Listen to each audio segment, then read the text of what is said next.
네,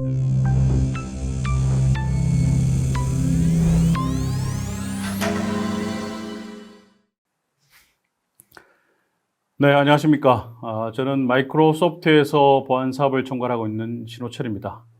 오늘 저는 그 인더스트리얼 IoT 혹은 OT에 대한 여러 가지 보안 이슈들, 또 이상징후 탐지 대응 방안, 이런 것들에 대해서 말씀을 좀 드려보려고 합니다. 요즘 OT에 대한 보안에 대해서 많은 분들이 관심을 갖고 계신데요. OT를 흔히 그 카펫 없는 영역에서의 IT라고 부릅니다. 그만큼 IT와 OT는 상당히 유사한 측면도 많이 있지만, 또 한편으로는 OT라고 하는 그 고유한 속성들이 있기 때문에 기존의 IT 보안으로는 해결하지 못하는 그런 문제점들이 있습니다. 그래서 OT 영역에서의 보안은 어떻게 할 것인가, 또 거기서 발생되는 여러 가지 이상 징후들을 우리가 어떻게 탐지하고 대응할 것인가, 이런 부분에 대해서 말씀을 좀 드려보려고 하는데요. 그래서 IT와 OT의 어떤 그 속성의 어떤 차이점, 그 차이점으로 인한 OT 보안의 어떤 특별한 점, 그리고 거기에 마이크로소프트는 어떠한 전략을 가지고 여기에 대응하고자 하는가, 이런 부분들을 말씀드려 보겠습니다. 본격적인 내용에 앞서서 OT 보안이 정말 꼭 필요한 것인가, 정말 OT 환경에서도 보안이 정말 중요한 것인가, 이런 측면에 있어서 많은 분들이 관심을 갖고 계실 텐데요. 여기 보시는 그 그림들은 대부분 최근에 그 OT와 관련해서 여러 가지 보안 사고들이 일어났던 그런 것들입니다. 보시는 대로 왼쪽 위에 있는 그 콜로니얼, 미국 동부의 그 석유를 책임지고 있는 그런 회사죠. 여기도 지난 5월에 랜섬웨어로 인해서 대략 한 100기가 정도의 데이터가 유출됐고요. 또 이 그 사건의 재밌는 점은 당시에 많이 언론에서 회자가 됐습니다만, 대략 한 75코인 정도를 실제 랜섬으로 지급해서 또 여러 가지 화제가 되기도 했던 그런 사례였습니다. 그래서 이걸 통해서 상당히 그 미국 동부 지역에 석유에 상당히 심각한 문제를 일으켰던 그런 사고들이고요. 그 아래 보시는 스톡스넷은 실제로 2010년, 상당히 오래되긴 했습니다만, 우리에게 그 OT 보안이 왜 중요한가를 일깨워줬던 그런 사건이라고 볼 수 있습니다. 당시에 그 이란에 있는 그 우라늄 농축 시설, 여기에 이제 지멘스의 PLC가 이용되고 있었는데요. 이 지멘스의 PLC를 공격했던 그런 사례였습니다. 그래서 이 당시에 이런 스톡스넷을 통해서 당시 OT 보안이 왜 중요한가를 아주 널리 알려졌던 그런 사례이기도 합니다. 그리고 위에 있는 그 하이드로 같은 경우는 전 세계 가장 큰 알루미늄 생산 업체입니다. 여기도 그 지난 2019년에 랜섬웨어 공격으로 인해서 생산이 중단이 됐고요. 알려진 바에 의하면 대략 한 700억 정도의 손실을 입었다고 하죠.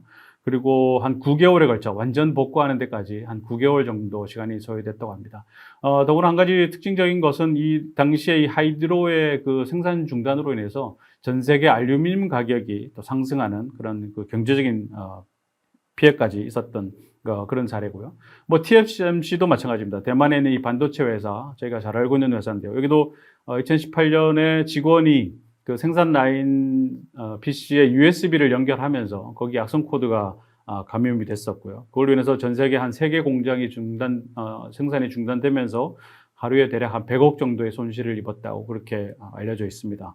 그리고 혼다도 지난 작년에 여러 가지 사이버 공격으로 인해서 전 세계 한 11개 공장이 중단되는 그런 사례도 있었고요. 또 최근에 이런 생산 시설뿐만이 아니라 최근에 그 올즈마라고 하는 그 미국에 있는 한 도시의 그 수도 관리 시설을 공격하는 그런 사례도 있었습니다. 그래서 이걸 통해서 당시에 그 수돗물을 오염시키려는 그런 시도가 있었고요. 물론 다행히 미수에 그쳐서 더 이상 피해는 발생하지 않았습니다만, 이런 여러 가지 사고들이 있었습니다. 이러한 사고들은 보시면 기존의 IT 환경하고는 완전히 궤를 달리하는 그런 공격이라고 볼 수 있고요. 이 외에도 뭐 잘 아시는 2015년에 그 우크라이나의 정전 사태, 또 2013년에 뉴욕의 댐 공격, 뭐 등등의 이런 기반 시설을 공격하는 그런 사례들이 계속적으로 벌어지고 있습니다. 그런 관점에서 우리가 이 OT의 어떤 위험을 어떻게 볼 것인가, 그게 OT의 보안 측면에서 봤을 때 OT의 리스크는 결국은 단순히 그런 시설의 어떤 중단 차원이 아니라 어떤 하나의 중요한 비즈니스의 리스크로 우리가 인식을 해야 된다는 거죠. 그래서 첫 번째로 우선 보면 이런 OT 어떤 사고들이 발생됐을 때 상당히 큰 경제적 임팩을 가하게 됩니다. 아까 보시는 대로 혼다나 뭐 TSMC처럼 수백억의 경제적 피해를 입히는 그런 사례를 우리가 확인할 수 있고요. 그뿐만 아니라 이런 OT와 보안 사고가 발생됐을 때 그동안 그 수십 년간 쌓아왔던 어떤 기업의 노하우, 또 생산의 노하우, 뭐 설계 노하우 이런 것들이 소위 지적 재산권이 침해를 받는 그런 사고들로 우리가 이어질 수 있는 그래서 결국 이런 것들이 자칫 기업의 어떤 존폐 위기까지로 초래할 수 있는 뭐 그런 측면으로 우리가 생각해 볼 수 있고요. 또 하나 이 OT 보안에 있어서 저희가 중요하게 다뤄야 되는 이유 중에 하나가 바로 이런 안전의 문제이기 때문입니다. 특히 뭐 발전소나 뭐 대규모 핵발전소, 정유시설 이런 것들의 자칫 그 세이프티와 관련된 그 사고가 발생됐을 때 이게 대재앙으로 발생될 수도 있는 그리고 경우에 따라서는 어떤 테러의 대상이 되기도 하는 그런 사례이기 때문에 상당히 그 저희가 이 세이프티도 상당히 중요하게 다뤄져야 될 부분이고요. 뭐 과거에 우리가 그 다이하드라고 하는 영화를 보셨겠지만 그 당시에는 사실 이게 영화 단순히 하나의 영화로서만 저희가 생각을 했지만 이게 최근에 OT 보안 사례들을 보면서 이게 정말 영화로서 그치는 것이 아니라 실제로도 그런 일이 발생할 수도 있다 하는 것들을 그런 경각심을 좀 가지게 되는 그런 상황이라고 볼 수가 있습니다. 물론 이런 OT 환경이 뭐 공격에 무방비로 노출되어 있다 이렇게 보기는 어렵습니다. 나름의 많은 기업들 혹은 많은 기관들이 이런 OT 환경을 보호하기 위해서 다양한 여러 가지 대책들을 수립하고 계신데요. 그럼에도 불구하고 OT라고 하는 그 환경적 특성으로 인해서 여러 가지 위험에 노출되어 있는 게 사실입니다. 그래서 저희가 지난 2020년에 전 세계 한 1,800개가 넘는 그 소위 산업 제어 시스템에 대한 그 취약점을 한번 점검해서 그 리포트로 발표한 적이 있습니다. 그래서 그 리포트를 잠깐 보시면 보시는 대로 전체 저희 조사 대상의 한 70% 정도가 더 이상 지원하지 않는 오래된 OS를 쓰고 있다는 거죠. 예를 들면 뭐 윈도우 같은 경우 윈도우 XP나 최근에 이제 지원이 중단된 윈도우 7 같은 이러한 그 오래된 OS를 쓰고 있는 경우가 상당히 많았다는 겁니다. 물론 여기에는 그만한 이유가 있었을 것입니다. 실제로 이 어떤 생산 시설을 처음 설립할 때 거기에 최적화된 형태의 어플리케이션을 개발하고 운영했기 때문에 그것들을 새롭게 업그레이드 한다는 것이 상당히 이제 또 여러 가지 문제점들을 일으킬 수 있는 부분이 있어서 뭐 그런 이유가 되겠습니다만 그럼에도 불구하고 이런 취약한 OS를 쓴다는 것 자체가 상당히 위험에 노출될 수 있는 그런 위험을 갖고 있는 거고요. 또 한 60% 정도는 실제 네트워크를 분석해 봤더니 그 암호들이 평문 형태로 암호화되지 않은 형태로 계속 흘러다니는 걸 발견할 수 있었습니다. 뭐 이런 걸 통해서 공격자는 쉽게 그 스니핑을 통해서 패스워드를 탈취할 수 있는 그런 위험들이 또 있었고요. 또 한 66% 정도는 그 실제로 OS를 자동으로 업데이트하거나 혹은 뭐 안티바이러스가 설치되어 있다고 하더라도 그 백신 업데이트를 자동으로 하지 못하는 상황으로 구성하고 있다는 걸 발견할 수 있었습니다. 이런 것들은 실제로 그 OT 환경 자체가 완전히 폐쇄망에서 운영되는 경우가 많기 때문에 실제로 자동으로 업데이트하기 어려운 측면도 있었을 거고요. 또 실제로 이렇게 자동으로 업데이트 했을 경우에 자칫 그 생산 라인에 어떤 문제점을 일으킨다면 또 더 큰 피해가 있을 수 있기 때문에 또 이런 부분을 함부로 하지 못하는 그런 측면도 없지 않아 있었을 걸로 보여집니다. 그리고 50%는 또 그 어떤 그 OT 환경에 사용하고 디바이스에 대해서 원격 접속을 허용하고 있더라는 거죠. 이 원격 접속이 실제로 사용자 어떤 그 편의를 위해서, 예를 들면 실제 현장에 있는 디바이스를 관리하기 위해서 사무실에서 원격으로 접속해서 뭔가 통제한다. 이런 여러 가지 편의성 목적으로 허용했을 수는 있으나 이것들이 자칫 그 항상 상시적으로 허용되었을 경우에 공격자에게 상당히 그 공격 어떤 그 루트를 허용하는 그런 측면이 있기 때문에 이 부분도 제가 주시해야 되는 그런 측면이 있을 거고요. 뭐 비록 그 비중은 높지 않습니다만 한 27% 정도는 실제로 OT에 있는 디바이스들이 인터넷에 또 연결되어 있는 그런 사례들도 저희가 발견할 수 있었습니다. 그래서 이런 것처럼 그 OT 환경에 대한 여러 가지 보안 대책을 한다고는 하지만 이런 여러 가지 속성들이 있기 때문에 이런 것들을 우리가 면밀하게 파악하지 않으면 이런 것들 제대로 대응하지 못하게 되고요. 결국 과거에 앞에 보셨던 것처럼 OT의 여러 가지 보안 사고들을 일으키는 그런 문제로 발전할 수 있다고 보여집니다. 그래서 이걸 모르고 있을 수도 있고 이런 현상들을 혹은 또 알고는 있지만 여러 가지 상황상 어떻게 할 수 없는 그런 상황도 있으리라고 보여집니다. 그래서 우리가 지금 OT 보안을 이야기할 때는 이런 상황들을 우리가 제대로 파악하지 못하고 있다면 관리자로 하여금 어떻게 이걸 잘 인지하도록 할 것인가 하는 것이 중요할 거고요. 또 이런 상황을 알지만 여러 가지 대책을 수립하지 못하는 상황이었다면 이런 상황 하에서도 OT 보완을 할 수 있는 그런 방안들을 강구하는 것이 정말 중요하지 않을까 그렇게 보여집니다. 그래서 과연 OT와 IT가 보안이라는 관점에서 어떤 차이점이 있는가 그걸 잠깐 살펴보고 넘어가도록 하겠습니다. 보통 우리가 IT의 보안이라고 하면 보통 우리가 이제 기밀성, confidentiality죠. 어떤 데이터의 기밀성, 또 최근에 개인정보보호법이 강화되면서 어떤 privacy 이런 것들이 상당히 중요하게 지금 다뤄지고 있고요. 그리고 대부분의 IT 환경이라고 하는 것은 표준화된 TCP/IP 프로토콜의 X86 머신 이런 것들을 아주 어느 정도 이렇게 정형화되어 있는 형태를 볼 수 있습니다. 그리고 IT 환경 자체는 상당히 인터넷과 늘 연결되어 있고 또 직원들 간의 협업을 위한 여러 가지 커뮤니케이션이 활발하게 이루어지는 그런 영역이고요.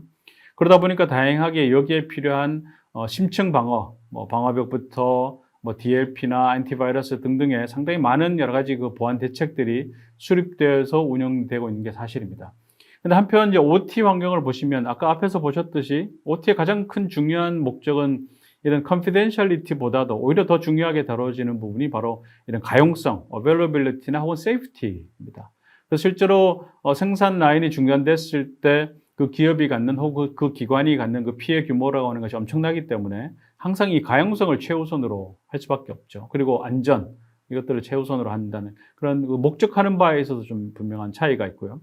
그리고 IT 환경과 달리 OT는 상당히 그 특화된 디바이스, 또 굉장히 그 벤더의 특화된 프로토콜들을 이용하죠.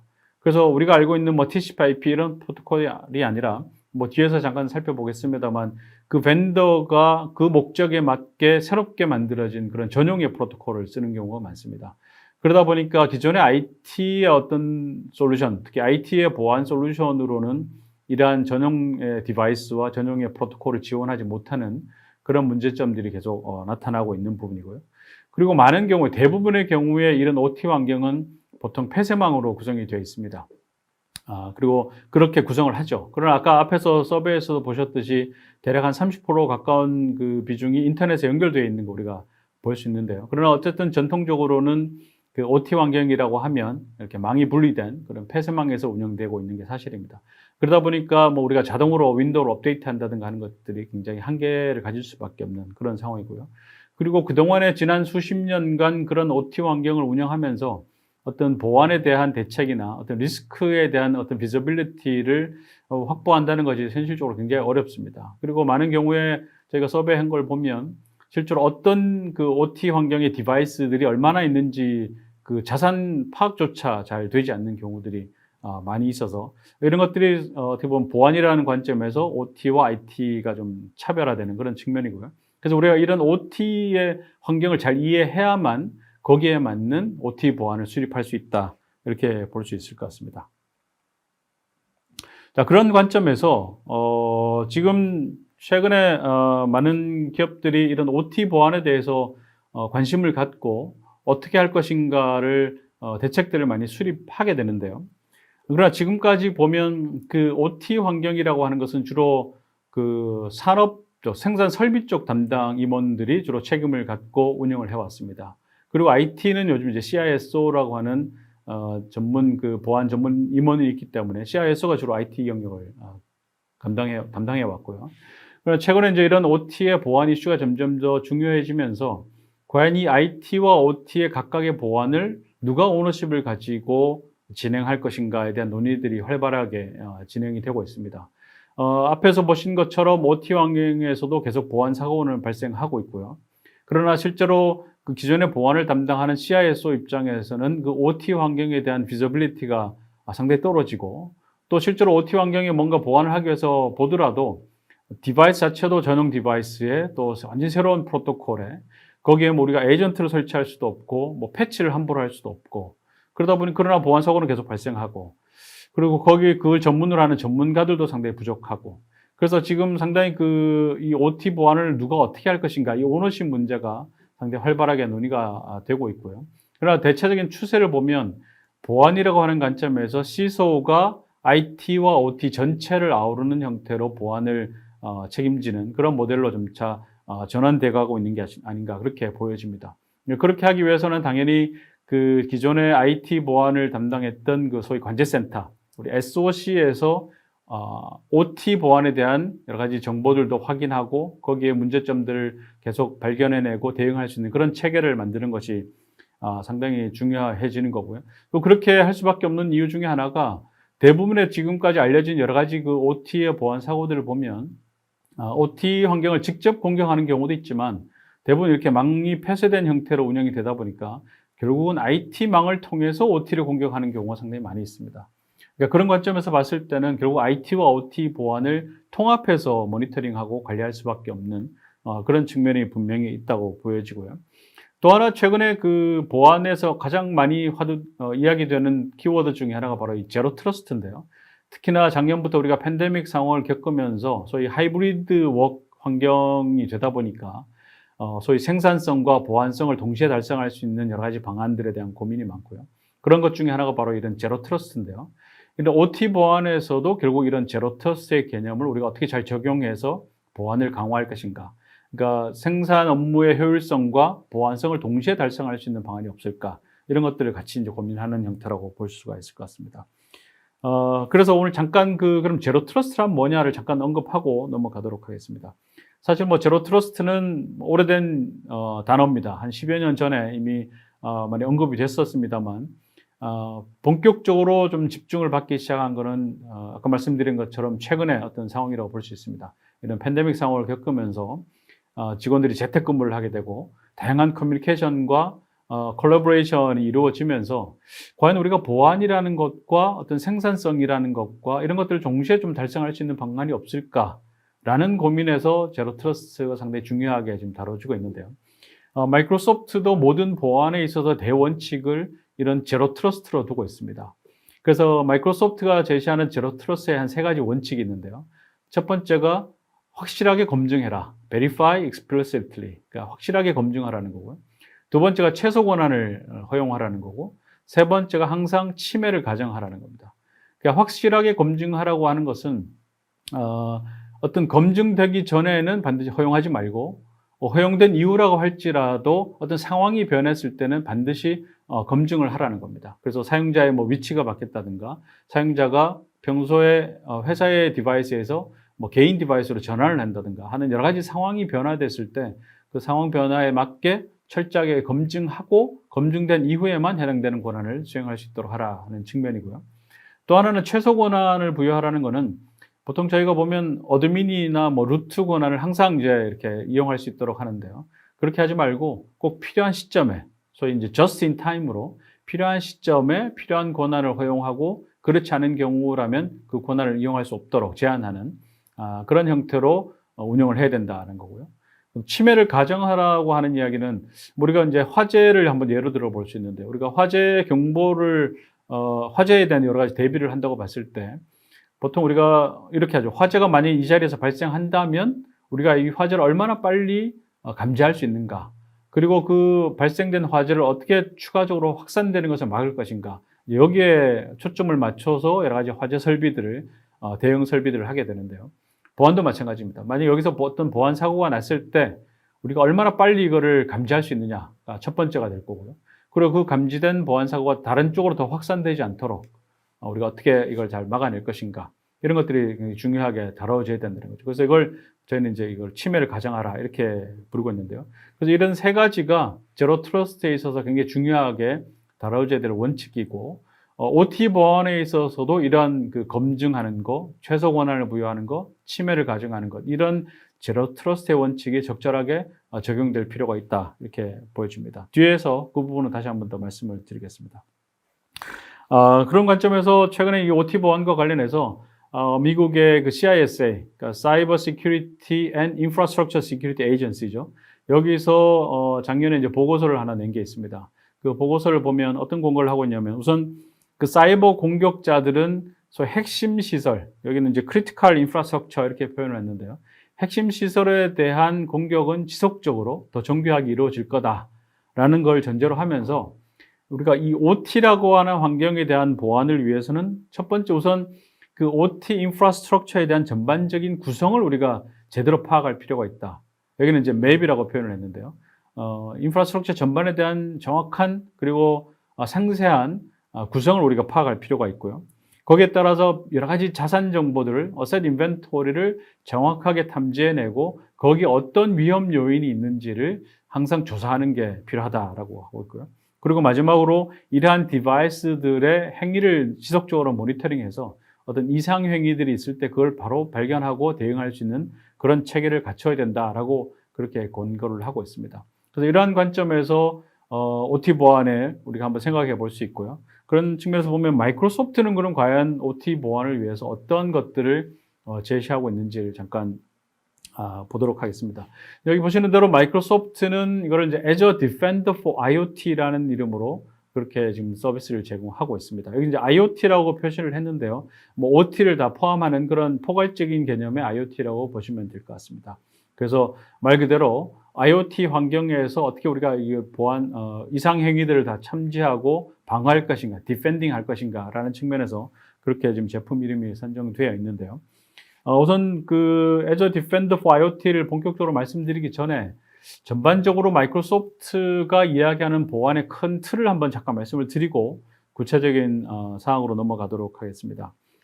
마이크로소프트는 그 실제로 Threat Protection이라고 하는 그 관점에서 봤을 때 크게 XDR과 SIEM으로 이렇게 나눠서 설명을 하고 있습니다. XDR은 그야말로 Extended Detection and Response죠. 그래서 여러 가지 다양한 환경에서 위험 요인들을 찾아내고 대응할 수 있는 그런 체계, XDR 환경.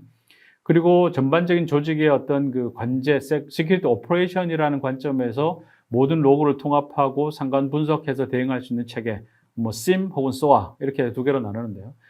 저희 마이크로소프트는 이 XDR을 또 크게 한 두 가지로 또 구분해서 보고 있습니다. 하나가 그 사용자 업무 환경에 대한 보안. 이걸 이제 M365의 디펜더라고 이렇게 정의를 하고 있고요. 또 하나가 이제 그 인프라스트럭처. 여기는 뭐 온프렘이나 혹은 클라우드 인프라에 대한 인프라스트럭처를 우리가 어떻게 보호할 것인가라는 측면에서 Azure Defender가 있고요.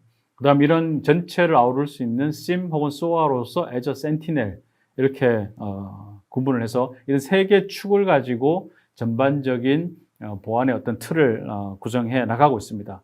그래서 그 중에서 오늘 말씀드릴 내용은 그 인프라스트럭처, 어떻게 보면 OT라고 하는 것도 하나의 큰 인프라스트럭처라고 봤을 때 인프라스트럭처를 우리가 어떻게 보호할 것이냐는 관점에서 여기에 그 Azure Defender의 IoT 영역을 이렇게 표시하고 있는 것이고요. 여기서 한 가지 더 중요한 부분은 어떤 우리가 보안 솔루션을 이야기할 때 하나의 포인트 솔루션으로만 이야기한다면 물론 그 환경에서 최적화된 어떤 대응을 할 수 있겠지만 사실 보안이라고 하는 것은 어떻게 보면 굉장히 많은 것들이 서로 연결되어 있는, 그래서 우리가 상관관계를 잘 파악하는 게 굉장히 중요한데요.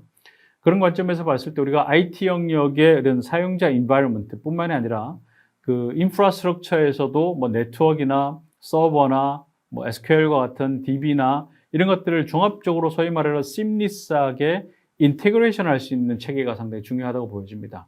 그래서 마이크로소프트도 그런 관점에서 이 XDR 영역 하에 다양한 솔루션들을 배치하고 있지만 이런 것들이 다 유기적으로 통합돼서 운영될 수 있도록 그렇게 구성을 하고 있고요. 이런 것이 결국은 센티넬이라고 하는 SIEM 혹은 SOA에서 모여지고 여기서 뭔가 분석이 되고 자동으로 대응되는 그런 구조로 구성된다고 말씀드릴 수 있을 것 같습니다. 그래서 오늘 말씀드릴 내용은 이 중에서도 IoT 혹은 OT의 보안에 특화된 그 Azure Defender for IoT를 말씀드리려고 하는 것입니다. 그래서 저희 Azure Defender for IoT는 크게 한 세 가지 정도의 특징을 간략하게 요약해서 말씀드릴 수 있을 것 같은데요. 아까 보셨듯이 OT라고 하는 환경이 뭐 에이전트를 함부로 설치하거나 그 패치를 할 수 없는 그런 환경이기 때문에 기본적으로 저희 Azure Defender for IoT는 에이전트리스로 운영이 됩니다. 그래서 기존의 어떤 OT 환경에 어떤 그 영향을 없이 바로 디플로이 할 수 있는 그런 특징을 갖고 있고요. 또 하나는 그 지속적으로 여러 가지 디바이스 정보들을 자동으로 수집하고 그 디바이스들 간의 연결 관계 이런 것들을 디스커버리하고 거기에 발생되는 리스크나 vulnerability나 이런 것들을 파악할 수 있는 그런 체계를 가지고 있습니다. 그리고 이렇게 하기 위해서는 그 OT 환경에 특화된 그런 프로토콜들을 인식하는 게 상당히 중요할 거고요. 그런 것들을 통해서 자동으로 자산을 확인하고 그들 간의 연결 관계, 취약점, 위협 행위 이런 것들을 모니터링할 수 있도록 체계를 제공하고 있습니다.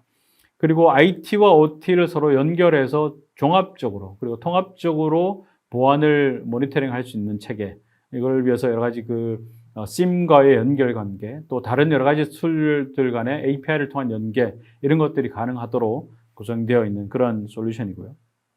크게 한 3가지 정도의 특징을 갖는다고 볼 수 있고요. 근데 많은 분들이 이제 Azure Defender라고 하면 혹시 이게 뭐 클라우드에서 동작되기 때문에 혹시 뭐 우리가 망분리된 환경 혹은 폐쇄망이기 때문에 더 이상 이용할 수 없는 거 아니냐라고 이제 생각하실 수 있는데요. 저희 Azure Defender for IoT는 크게 한 3가지 정도 형태의 디플로이먼트 옵션을 제공합니다. 당연히 그 폐쇄망인 경우에 100% 온프렘에서만 동작하도록 구성할 수 있고요. 또 일부 클라우드와 연계해서 예를 들면 센티넬과 같은 클라우드의 SIEM 혹은 또 클라우드의 콘솔 이런 것들과 연계해서 운영할 수 있는 옵션도 있고요. 또 이런 것들을 적절하게 섞어서 뭐 센서는 온프렘에 있지만 매니지먼트는 클라우드에서 하는 형태, 이렇게 하이브리드 형태로 구성할 수 있는 그런 구조도 가능하기 때문에 고객의 상황에 맞게 다양한 옵션으로 제품을 구성할 수 있도록 그렇게 제공하고 있습니다. 그래서 본격적으로 이제 그 구성 형태를 잠깐 보시면 대부분의 이제 OT 환경이라고 하는 것이 여러 가지 OT 디바이스들이 연결되어 있고요. 그 연결을 보통 이렇게 스위치를 통해서 하게 됩니다. 그럼 저희 그 Defender for IoT의 센서가 그 해당 스위치의 스팸 포트를 통해서 모든 패킷들을 수집하게 되고요. 그 수집된 패킷들은 그 소위 딥 패킷 인스펙션을 통해서 OT의 프로토콜, OT의 행위들을 인식하는 상황에서 거기에서 발생되는 여러 가지 행위들을 분석하게 됩니다. 물론 거기에 뭐 OS 버전, 그다음에 취약점 정보, 그다음에 여러 가지 그 위협 행위들, 이 모든 것들을 다 이제 분석하게 되는 거죠. 그리고 이런 것들이 이제 여러 가지 센서들이 뭐 많이 있을 경우에는 중앙에서 하나의 콘솔로 모든 센서들을 관리할 수 있도록 되어 있고요. 이런 것들이 단순히 OT 환경뿐만 아니라 IT 환경과의 통합을 위해서 Azure의 센티넬뿐만이 아니라 뭐 스플렁크나 큐레이더나 기타 여러 가지 서드파티 SIEM이나 다른 티켓 매니지먼트 솔루션 이런 것들하고 연계해서 운영할 수 있도록 그렇게 구성을 제공하고 있습니다. 그리고 이 센서는 실제로 보시면 우리가 OT 환경을 많이 이야기할 때 보통 이제 퍼듀 모델을 많이 이야기하는데요. 퍼듀 모델을 보시는 것처럼 레벨 1, 레벨 2, 레벨 3에 해당되는 그런 그 디바이스의 정보들을 이 센서가 수집하게 되고 여기서 발생되는 로그들을 분석하는 형태로 그렇게 구성이 됩니다. 그래서 이 Defender for IoT의 기능을 크게 한 5가지 정도로 볼 수 있는데요. 아까 계속 말씀드린 대로 자동으로 어셋 디스커버리를 합니다. 그래서 이게 어떤 벤더에 어떤 프로토콜을 쓰고 누구하고 통신을 하고 있는지 이런 것들을 자동으로 디스커버리 할 수 있게 됐고요. 그 다음 두 번째는 그렇게 분석된 자산 정보를 바탕으로 어떤 취약점이 있는지를 어떤 또 리스크 요인이 있는지를 발견해낼 수 있습니다. 기본적으로 OS 정보라든가 이런 것들 다 탐지할 수 있기 때문에 거기에 알려진 취약점이 뭐가 있는지 이런 것들 우리가 자동으로 파악할 수 있고요. 그리고 거기에 더 나아가서 실제로 어떤 행위들을 하는지, 이 디바이스들이 어떻게 동작하고 어떻게 행위를 하는지, 거기에 악성 행위나 이상 행위는 없는지를 지속적으로 실시간으로 모니터링하고 대응하는 그런 기능이 하나 있고요. 또 하나 이 OT 환경의 특징은 어떤 사이버 공격이 있을 수도 있지만 단순히 그 디바이스 자체의 뭐 고장이라든가 해서 그 운영상의 이슈들이 있을 수 있습니다. 근데 이 운영상의 이슈와 사이버 공격을 구분하기가 쉽지 않기 때문에 저희가 오퍼레이션 관점에서의 여러 가지 시그널들도 수집해서 함께 제공하는 그런 기능도 있고요. 또 아까 말씀드린 대로 이 IT와 OT를 통합할 수 있는 여러 가지 서드파티와 연계할 수 있는 그런 기능들도 함께 제공을 하고 있습니다. 그래서 지금 보시는 것처럼 OT에서 가장 중요한 부분이 이제 얼마나 많은 프로토콜을 지원하느냐. 여기 보시는 것처럼 뭐 TCP/IP가 아닌 그 벤더들이 제공하는 다양한 프로토콜들이 있기 때문에 제가 지금 업계에서 사용하고 있는 대부분의 프로토콜들을 지금 지원하고 있고요. 또 완전히 새롭게 만들어진 프로토콜이라면 저희가 그 별도로 특허받은 그 SDK가 있습니다. 호라이즌이라고 하는 SDK가 있어서 이 SDK를 통해서 즉각적으로 새로운 프로토콜도 바로 인식할 수 있도록 그렇게 지원을 하고 있습니다. 그래서 그렇게 이런 프로토콜 인식을 통해서 저희가 어셋 디스커버리 또 이런 네트워크 간의 맵도 자동으로 그려주게 되고요. 보시는 것처럼 뭐 사람이 매뉴얼로 그리는 것이 아니라 자동으로 그 수집된 정보를 바탕으로 이런 맵들을 그려주게 되고요. 그런 각각 디바이스에서 어떤 위협 행위들이 있었는지 얼럿들을 알려주게 됩니다. 그리고 그 디바이스에 어떤 취약점이 있는지도 자동으로 알려주게 되고요. 그리고 어떤 커뮤니케이션 상의 얼럿들을 통해서 실제 이 얼럿이 어떤 얼럿이고 이걸 해결하기 위해서 어떤 조치를 취해야 되는지도 바로 확인할 수 있도록 하고 있는데요. 이 얼럿을 확인하는 방법은 저희가 기본적으로 이걸 설치하게 되면 한 2주 정도는 러닝을 합니다. 그래서 전반적인 그 행위들을 파악하게 되고 거기 프로필을 만들게 되고요.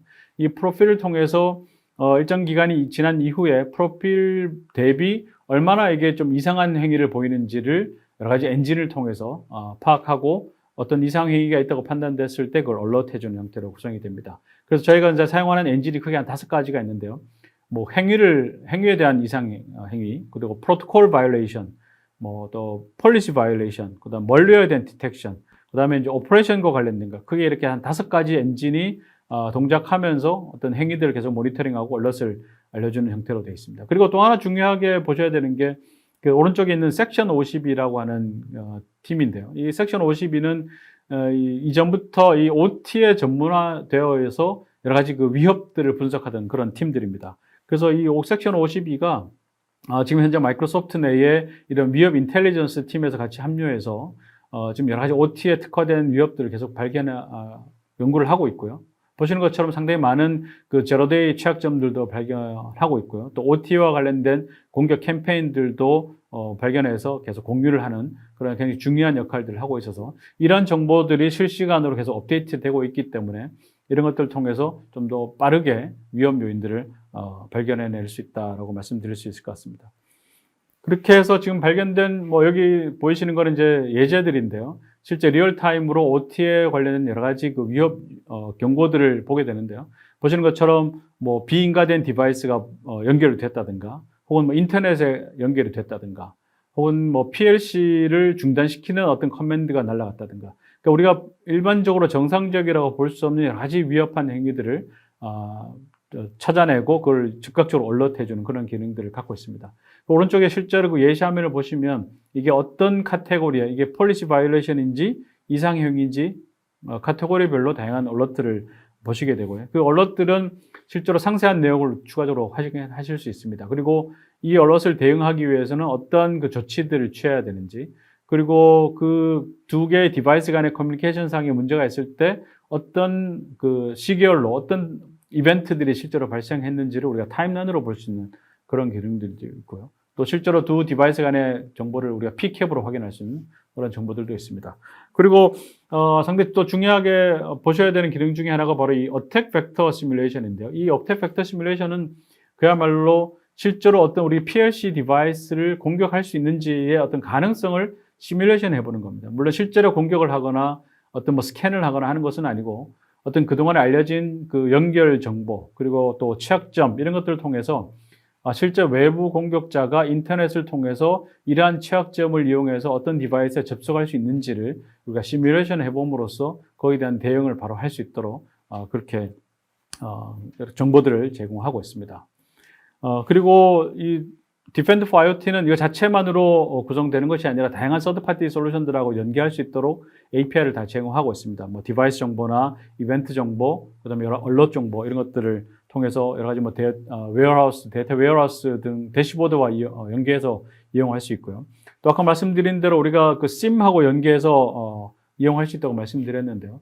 뭐 마이크로소프트가 제공하는 애저 센티넬이라고 하는 이 SIM을 통해서 기존의 IT에서 발생된 얼럿뿐만이 아니라 OT에서 발생된 얼럿과 함께 전반적인 기업의 상황을 모니터링 할 수 있고요. 특히나 그 센티넬 같은 경우는 클라우드에서 운영되는 SIM입니다. 그래서 클라우드 네이티브의 어떤 기능들, 그리고 특별히 OT에 특화된 여러 가지 정보들, 인텔리전스, 그 다음에 SOA의 플레이북, 이런 것들을 제공하고 있기 때문에 실제로 진정한 IT와 OT를 통합할 수 있는 그런 형태라고 말씀드릴 수 있을 것 같습니다. 그리고 실제로 이 센티넬 예지 화면인데요. 실제로 우리가 디펜드 포 IoT에서 올라온 그 시그널 정보들을 OT에서 다른 정보들과 여러 가지 상관관계를 통해서 좀 더 세밀하게 다양한 분석이 가능한 그런 사례라고 보시면 될 것 같습니다. 네. 지금까지 이제 쭉 말씀을 드렸는데요. 실제 사례를 가지고 한번 말씀을 드려보겠습니다. 이 사례는 트라이톤이라고 2017년에 실제로 그 사우디아라비아의 정유 생산 시설에 대한 공격이 있었던 그 사례입니다. 그 사례를 보면 실제로 그 당시에 직접 OT를 공격하지는 않았습니다. 실제 IT망에 있는 특정 워크스테이션의 아이디를 좀 탈취를 해서 그걸 통해서 리모트 접속으로 이 DMZ를 통과해서 OT 영역에 있는 특정 워크스테이션으로 리모트 연결을 했고요. 그걸 통해서 실제 세이프티를 담당하는 PLC에 어떤 조작을 가해서 추가적인 2차 공격을 하려고 했던 그런 사례였습니다. 근데 이런 만약에 공격이 있다고 했을 때 우리가 실제 이제 Defend for IoT와 같은 이런 솔루션이 있다고 한다면 우선적으로 중앙에 있는 이 워크스테이션이 기본적으로 스캐닝을 하게 되죠. 뭔가 PLC를 발견하기 위해서. 그렇다면 즉각적으로 이 스캔된 디바이스가 있는지 없는지를 바로 디텍트 할 수 있습니다. 그래서 뭔가 우리가 조치를 할 수 있고요. 그리고 반드시 이 공격자는 PLC의 프로그램을 이제 업데이트 했을 텐데요. 여기도 중요한 얼러트를 통해서 PLC 프로그램이 업데이트 됐다라는 걸 우리가 확인할 수 있고, 이걸 통해서 뭔가 지금 공격이 이루어지고 있다라는 걸 우리가 얼러트를 확인할 수 있습니다. 그리고 실제로 IT 환경에서의 워크스테이션에 있어서는 평소와 다른 어떤 행위들이 벌어졌기 때문에 만약 우리가 EDR이 있었다면 IT망에 있는 워크스테이션에서 EDR을 통해서 어떤 이상 행위를 우리가 탐지할 수 있었을 거고요. 이런 것들이 만약에 우리가 이제 SIM으로 연결한다고 보면 기존의 IT 환경에서의 어떤 얼러트, EDR에 발생된 거라든가 엔드포인트에서 발생된 얼러트 플러스 OT망에서 발생된 여러 가지 얼럿이나 디텍트된 이벤트들 이런 것들을 종합적으로 SIM에서 센티넬과 같은 SIM에서 이런 것들을 종합적으로 모니터링 할 수 있고, 이걸 통해서 이 사건이 어떻게 구성되어 있고 최초의 공격이 어디서 시작돼서 어떻게 이루어졌는지를 우리가 파악할 수 있는 그런 것들이 가능해질 거고요. 거기에 더해서 우리가 OT에 관련된 플레이북들을 통해서 추가적인 자동 대응도 예를 들면 DMZ에서 특정 포트를 블락을 한다든가 하는 등의 대책들을 수립할 수 있는 그런 것들이 가능해질 걸로 그렇게 보여집니다. 그래서 요약을 좀 해보면요. 제가 아까 제로 트러스트 말씀을 드렸는데요. 이 세 가지 원칙, 제로 트러스트가 갖는 세 가지 원칙도 OT 보안에 있어서 굉장히 중요하게 우리가 고려해야 될 사항이라고 말씀을 드렸고요. 그리고 뭔가 우리가 이런 OT의 전문 보안 솔루션을 이용하기 전에 기본적으로 OT 환경에 대한 여러 가지 대책들을 우리가 수행할 수 있죠. 패치를 가능하다면 패치를 한다든가, 또 사용자 교육을 통해서 함부로 USB를 꼽지 못하게 한다든가, 이런 것들이 여러 가지 대책들을 할 수 있지만, 그럼에도 불구하고 우리가 이제 전문적인 OT 보안에 필요한 전문적인 우리가 솔루션들을 이용할 수가 있습니다. 그걸 위해서는 기본적으로 OT 환경에 어떤 디바이스들이 있는지 우리가 이제 파악하는 것부터 시작해서 여러 가지 행위를 모니터링하고 지속적으로 그것들을 모니터링해서 즉각적으로 대응할 수 있는 체계, 그리고 IT와 OT가 통합된 형태로 관제가 이루어질 수 있도록, 그리고 소화를 통해서 자동으로 뭔가 대응이 이루어질 수 있도록 하는 체계, 이런 것들이 갖춰져야 된다고 볼 수 있습니다. 그래서 저희 마이크로소프트 디펜더 포 IoT는 이미 전 세계 많은 유수의 기업들이 이 OT 환경에 대한 보안으로 이걸 지금 활용하고 계시고요. 한 가지 재미있는 사례는 저희 마이크로소프트가 운영하고 있는 전 세계 수많은 데이터 센터, 전 세계 상대면 한국에도 물론 있고요. 데이터 센터들이 있는데요. 이 데이터 센터에도 보시면 IT 장비뿐만이 아니라 상당히 많은 설비들이 있습니다. 항원항습이나 전력이나 등등의 설비들이 있는데, 이 데이터 센터의 설비를 위한 도구로 저희 디펜드 포 IoT가 실제로 활용이 되고 있습니다. 그런 것도 굉장히 좋은 사례라고 볼 수 있고요. 기타 또 의료기관들, 실제 의료기관에 보시면 상당히 많은 IoT 디바이스들이 사용되고 있는데요. 거기에도 우리가 디펜드 포 IoT가 활용되고 있고요. 호텔이나 카지노와 같은 이런 기업들, 그 외에도 제약회사도 여기 보시는 것처럼 한 5만 개 정도의 디바이스가 지금 디펜드 포 IoT로 관리가 되고 있고요. 전 세계에 걸쳐서. 또 여러 가지 자동차 부품사들, 그다음에 발전소, 이런 것들이 다 이런 OT 환경에서 디펜더 포 IoT가 활용이 되고 있습니다. 그 외에도 상당히 많은 그 제조기업들 이런 것들이 활용되고 있어서 뭐 특정 산업 분야에 상관없이 실제로 기존의 IT가 아닌 그 OT라고 하는 특정 영역에 있어서 보안을 위한 도구로 Defender for IoT가 많이 활용되고 있다. 이렇게 보시면 될 것 같습니다. 그래서 마지막으로 간략히 요약을 하면 저희 Defender for IoT는 상당히 쉽게 에이전트 없이 즉각적으로 배포가 가능하다라는 특징이 있고요. 그걸 통해서 실제 OT에 특화된 여러 가지 행위들을 모니터링하는 기능을 제공하고 있고, 그리고 OT의 프로토콜들, 대부분의 OT의 프로토콜과 장비들을 인식할 수 있는 그런 기능들, 그리고 기존의 OT뿐만 아니라 IT와 연계할 수 있는 다양한 그 연계성 이런 것들도 함께 제공하고 있다는 거고요. 그래서 그 조직의 전반적인 그 보안 상태를 우리가 모니터링하고 대응할 수 있는 그런 체계를 가져간다는 거고, 그래서 제가 모두에 말씀드린 것처럼 이 보안을 위한 CISO 입장에서 그동안 사각지대에 가까웠던 OT 환경을 이런 Defend for IoT를 통해서 종합적으로 모니터링하고 대응하는 것이 충분히 가능해졌다, 이렇게 말씀드릴 수 있을 것 같습니다. 그래서 마이크로소프트는 사실 그동안 여러 가지 그 디지털 트랜스포메이션 여정에 있어서 많은 플랫폼들을 제공해 왔습니다. 뭐 윈도우뿐만 아니라 우리 오피스, 그다음에 애저와 같은 클라우드 플랫폼 이런 것들을 이제 제공해 오고 있는데요. 그런 핵심적인 플랫폼의 가장 근간이 되는 건 저희는 보안이라고 생각이 됩니다. 가장 기초가 되는. 그래서 그런 관점에서 마이크로소프트도 과거도 그래왔듯이 앞으로도 보안에 상당히 많은 투자를 할 것을 약속을 이미 드렸고요. 지금도 계속 그렇게 보안에 상당히 많은 투자를 하고 있습니다. 그런 관점에서 이 OT 보안 영역에서도 마이크로소프트가 계속 적극적으로 지원을 해 드릴 것을 약속을 드리고요. 단순히 OT 보안뿐만이 아니라 아까 말씀드렸던 우리 XDDR 또 SIEM/SOA를 통한 전반적인 그 기업의 혹은 기관의 보안 전체의 어떤 비저빌리티와 대응 체계를 강화하는데 마이크로소프트가 적극적으로 지원하도록 하겠습니다. 앞으로도 많은 관심과 여러 가지 지원 부탁드리겠습니다. 네, 오늘 말씀은 저희 마치겠습니다. 고맙습니다.